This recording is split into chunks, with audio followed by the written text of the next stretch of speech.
upungufu ambao bado upo kwenye miundombinu, na upungufu ni kwa maana ya kufikia vile viwango ambao vinatakiwa vya uwanja wenyewe kule kwa kukalia na ndani jinsi ya kuingia, lakini pale pa kuchezea, utayari wetu kwenye mahoteli, maana tunategemea kuja kupata wageni wengi, na hilo ndio jambo lenyewe ambalo tunalitaka.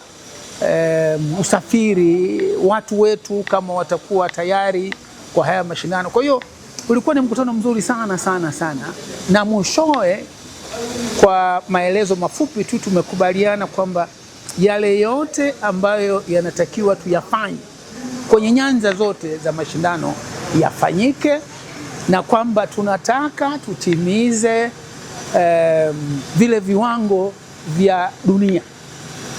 Tunataka watu wakitoka eneo letu hili, wakitoka Kenya, Tanzania, wakitoka Uganda, waseme tumetoka kwenye mashindano ya AFCON ya mwaka 2020.